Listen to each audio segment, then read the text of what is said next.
Magandang araw po sa ating lahat. Narito ang ating weather update para sa araw ng Thursday, April 3, 2025.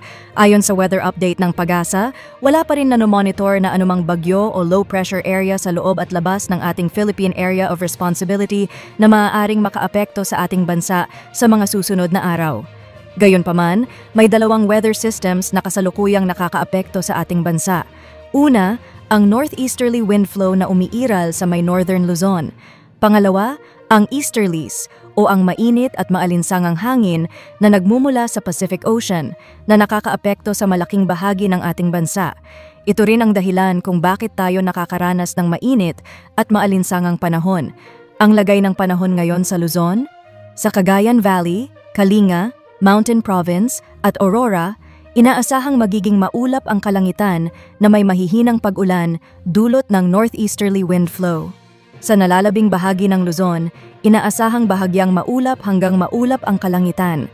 Asahan din ang mainit at maalinsangang panahon mula tanghali hanggang hapon na may posibilidad ng isolated rain showers o panandaliang pag-ulan dulot ng localized thunderstorms sa hapon at gabi.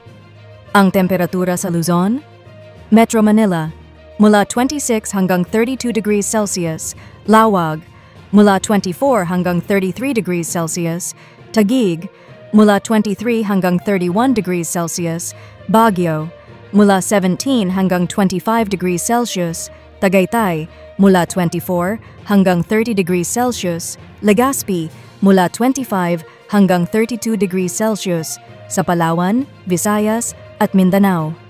Magiging maaliwalas ang panahon, ngunit asahan pa rin ang mainit na temperatura. Sa Visayas at Mindanao, may mataas na tsansa ng scattered rains and thunderstorms, lalo na sa hapon at gabi, dulot ng easterlies.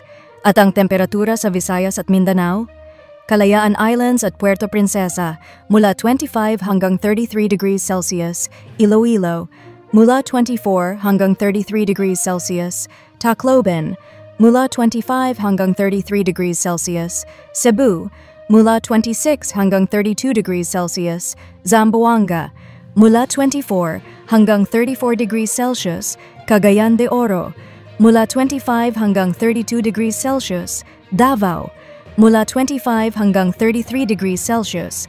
Sa ating heat index update, kahapon, naitala ang mga sumusunod na heat index readings. Metro Manila, 38 degrees Celsius. Iba, Zambales, pinakamataas na naitala sa 46 degrees Celsius. Virac, Catanduanes, 44 degrees Celsius.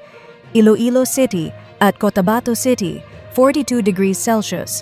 Para sa forecast na heat index ngayong araw, Metro Manila, mula 36 hanggang 37 degrees Celsius. Iba, Zambales at Virac, Catanduanes, 43 degrees Celsius. Paalala, ang mga nasabing temperatura ay nasa danger level, kaya't maging maingat at iwasan ang matagal na exposure sa init upang maiwasan ang heat exhaustion or heat stroke. At sa ating lagay ng karagatan, walang nakataas na gill warning sa anumang bahagi ng ating bansa, kaya't ligtas na pumalaot ang ating mga mangingisda at maliliit na sasakyang pandagat. At yan ang ating lagay ng panahon ngayong araw. Para sa iba pang weather updates, huwag kalimutang i-like, i-share at mag-subscribe sa aming channel. Pindutin ang notification bell upang maging updated sa lagay ng panahon. Maraming salamat at mag-ingat po tayo.